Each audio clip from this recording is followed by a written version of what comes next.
2000 વર્ષ પહેલાની વાત છે। એક કાર્પેન્ટર હતો, તેનું નામ યુસુફ હતું। તે ઇઝરાયેલના નાસરેત નામે એક ગામમાં રહેતો હતો। યુસુફના લગ્ન મેરી સાથે થયા હતા।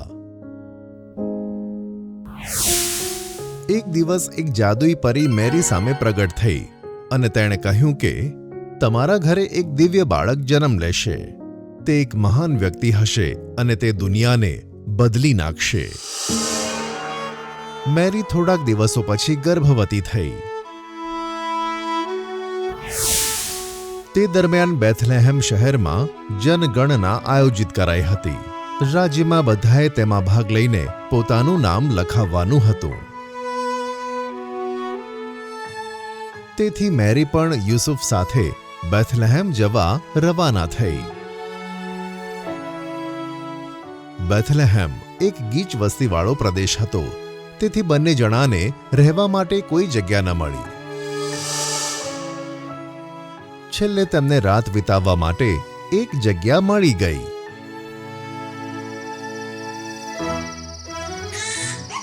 તે જ રાત્રે ઈસા મસીહનો જન્મ થયો। તેમની પાસે સૂકા ઘાસના પલંગ સિવાય બીજું કશું ન હતું। તેમને મળવા માટે ભરવાડો સિવાય બીજું કોઈ ન હતું। યીશુનો જન્મ થયો તે વાત આખી દુનિયાને બતાવી દેવામાં આવી। લોકોને ખબર પડી કે બેથલેહેમમાં એક દિવ્ય બાળકે જન્મ લીધો છે। બેથલેહેમથી ઘણે દૂર 3 બુદ્ધિમાન વ્યક્તિઓએ આકાશમાં એક દિવ્ય ચમકતો તારો જોયો। તેઓ તેને નવા રાજાનો પ્રતીક માનતા હતા અને તે તારાના પ્રકાશમાં તેમણે મુસાફરીની શરૂઆત કરી। ખરેખરમાં તો તે ક્રિસમસનો તારો હતો।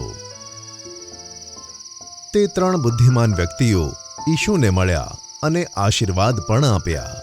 તેમણે ઈશુને યહૂદી સમુદાયનો રાજા બનવા માટે પ્રાર્થના કરી।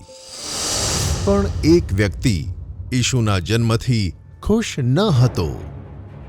તે દેશના રાજા હેરોદે વિચાર્યું કે આ બાળક તો મારો પ્રતિસ્પર્ધી છે। તે એ નહોતો જાણતો કે કયું બાળક દિવ્ય છે। તેથી તેણે 2 વર્ષની આયુ સુધીના બાળકોને મારી નાખવાનો હુકમ કર્યો। આ નરસંહારથી બચવા માટે ઈશુનો પરિવાર સૌભાગ્યથી મિસ્ર જઈને પહોંચ્યો। તેઓ રાજાના મૃત્યુ પછી જ પોતાના ઘેર પાછા આવ્યા।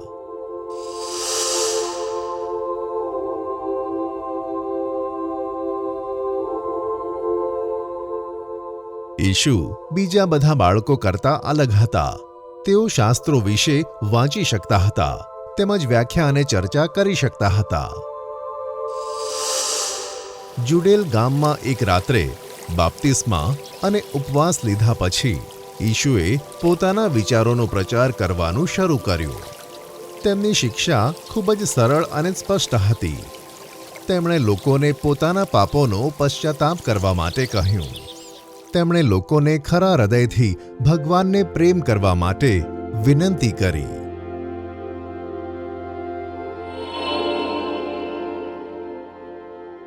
તેમણે લોકોને સલાહ આપી કે તેઓ પડોશીઓ સાથે પ્રેમ કરે, કારણ કે તેઓ પોતાને જ પ્રેમ કરતા હતા। લોકો તેમના વિચારોથી ખરેખર પ્રભાવિત થયા। 12 અનુયાયીઓ સિવાય ઈશુએ હજારો શિષ્યોને ભેગા કર્યા કે જેઓ તેમના વિચારોને પ્રેમ કરતા હતા। ઈશુએ પોતાના વિચારોને ફેલાવવા માટે યાત્રા કરવાનું શરૂ કરી દીધું।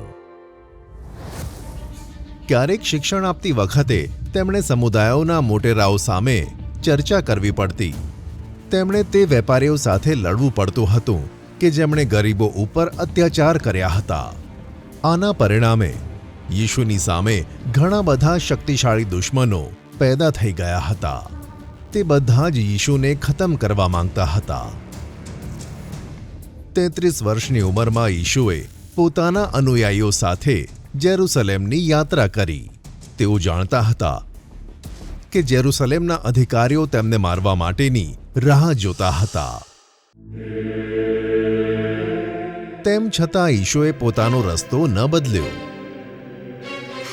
અનુયાયીઓ સાથે છેલ્લી રાત્રે યીશુએ ભોજન કરતા કરતા ભવિષ્યવાણી કરી હતી કે તેમને જલ્દી જ અધિકારીઓ દ્વારા ગિરફ્તાર કરવામાં આવશે।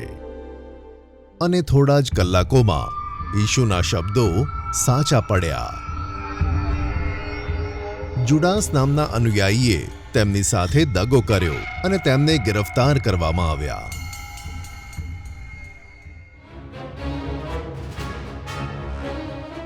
બધા જ અધિકારીઓ ઈશુને ક્રોસ પર ચઢાવવા માટે ઉત્સુક હતા. જો કે રાજ્યપાલ મૃત્યુ પરીક્ષણના વિરુદ્ધમાં હતા. અધિકારીઓએ ઈશુને ક્રોસ પર ચઢાવવા માટે તેમને ઘણા મજબૂર કરી નાખ્યા. ઈશુએ પોતાનો ક્રોસ જાતે ઉપાડ્યો. જેરુશલેમના રસ્તાઓ પર ચાલતા ચાલતા તેમને ઘણી યાતનાઓ આપવામાં આવી.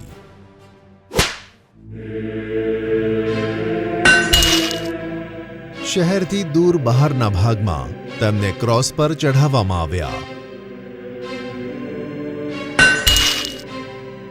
તેમના શરીરમાં અણીદાર ભાલાઓ મારવામાં આવ્યા અને મૃત્યુની પુષ્ટિ માટે ભાલો તેમના શરીરમાં ઘુસાડવામાં આવ્યો. પણ મૃત્યુ ઈશુના વિચારોને રોકી ન શકી. ઈસાઈ નામનો એક નવો ધર્મ દુનિયાભરમાં સ્થાપિત થયો. તેની સાથે સાથે પ્રેમ અને શાંતિના વિચારોએ દરેક માણસના હૃદયને જીત્યા અને ઈશુને અમર બનાવ્યા.